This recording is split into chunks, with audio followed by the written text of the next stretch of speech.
Righto, Pete, we're on the home run, homeward bound now. 97 season.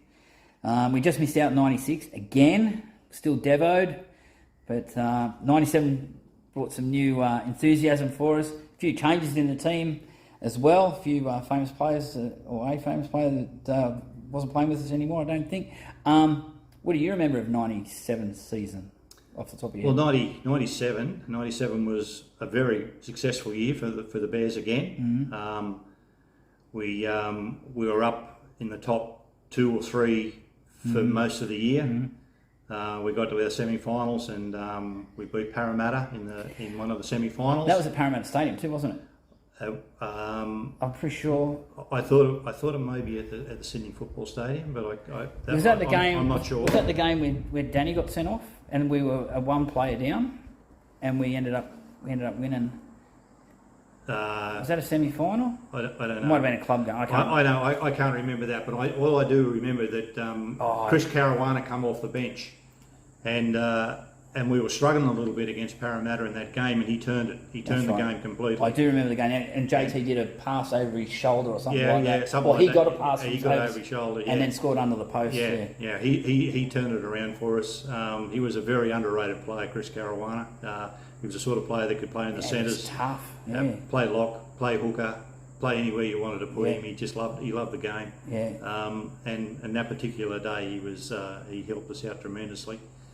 We beat Parramatta in that semi-final, and then I think going in for the final, Newcastle beat us in extra time. You'd say 17-14 or something. Is that the Matty Sears run down the sideline? Oh, that's the Matty. The reason why I can't recall 97 all that well is because I've never ever watched the video. I don't blame you. Sorry, Matty. Sorry to talk about Matty. Matty's on the den. Yeah, good on him.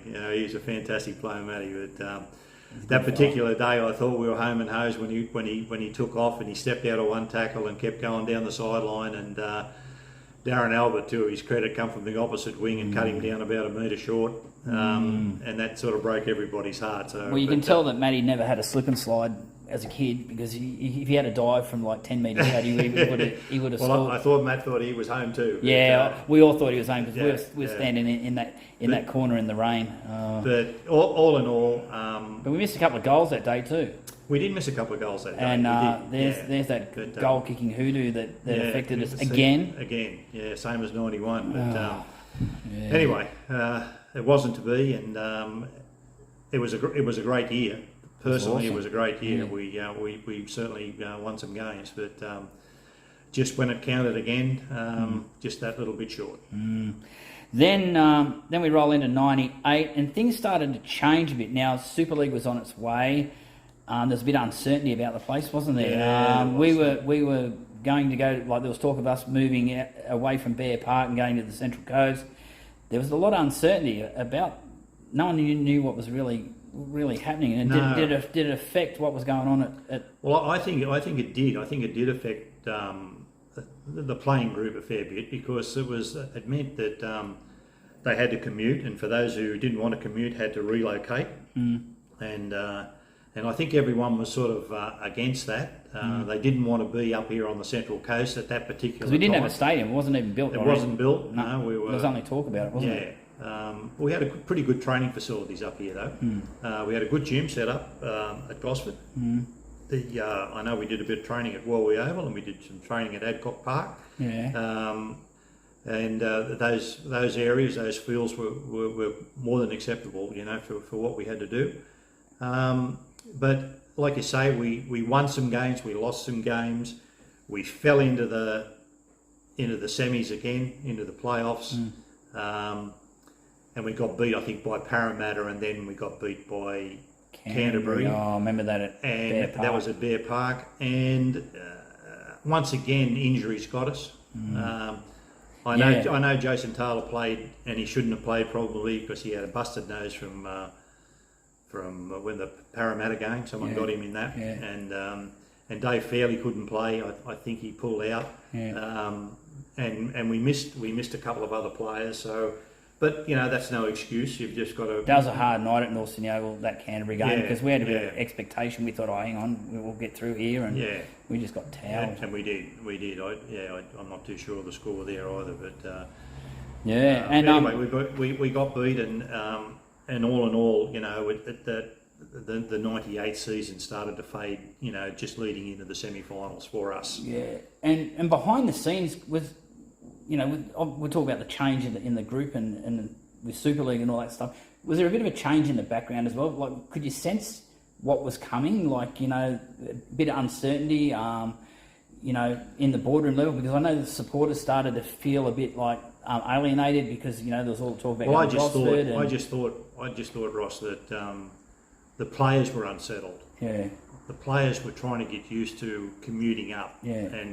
and doing, changing their routine. I know it shouldn't have, but I got the feeling that it was. Yeah. And like you say, the Super League war was on, and they were still trying Blokes to were getting recruit signed from players, here, and there, they were everywhere, getting big money everywhere. And Did you get approached by Super League at all to go anywhere? yeah, I did actually. I did. Yeah. But I think it was just a furphy. Yeah. I think John Rebo, someone rang me and offered me maybe Canberra because Tim Sheens was going somewhere else, and then someone said, "Oh no, we want to send you to the Adelaide Rams," and I knew Rod Reddy was going there. So I think they just at that particular time threw a spanner in the works, just to get everyone unsettled. Yep. And they did a pretty good job. I didn't know what. Yeah, but I ended up, staying with the Bears and staying with the AR. And then we roll into 99, and we were hoping that it was going to be like a 97 or 96 after 95, and we re-established ourselves. It just didn't happen really. Like things.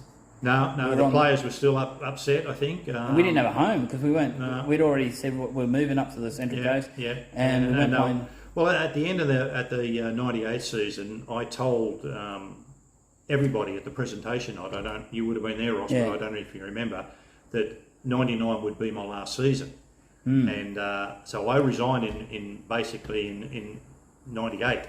And you weren't pushed or nothing. It was just no. Decision, it was just because I felt that I'd been there too long, and I sort of couldn't get any more out of them. Yeah. And I thought, and they were a good enough playing group, and I just thought, deep down in my mind, all I wanted for them to be successful, and I thought I'd run my race. That's what I thought. And I probably would have went at the end of 98. Yeah. But the hierarchy said, "Now you're a local Central Coast boy. You've been up here, most of your life, sort of thing. It'd be better if you stayed for one more year." Yeah. And I agreed to that. Yeah.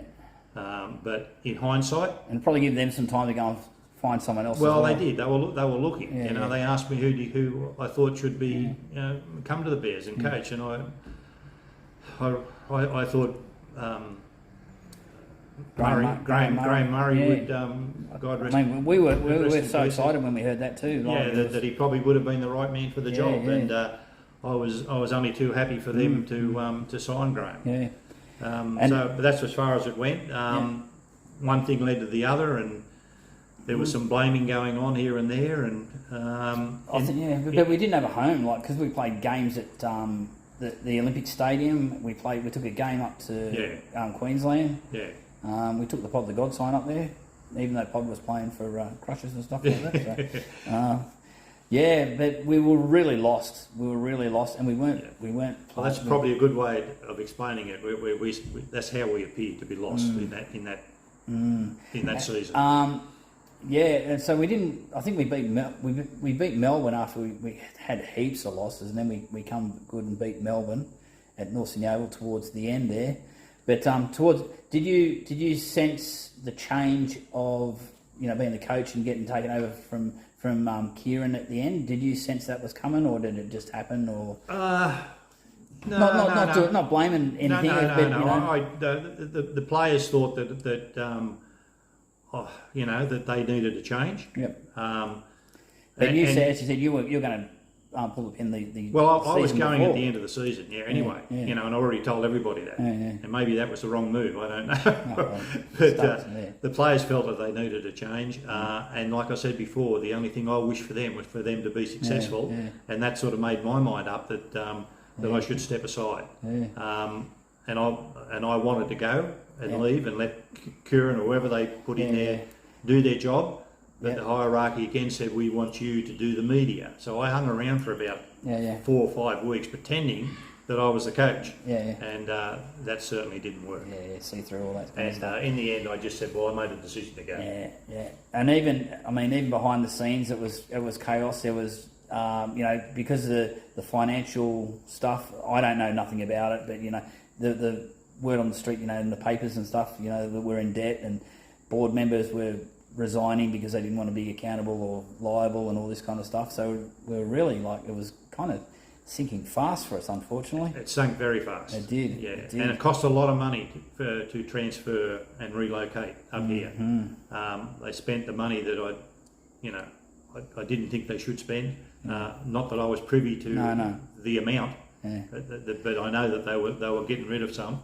But I know that from working with a club at the time, and the enthusiasm for the people on the Central Coast, the season tickets was going, the sponsorship was coming in, was going crazy. Like the enthusiasm for the Bears coming to the coast was huge, and I think that's what's probably burned us because it didn't happen.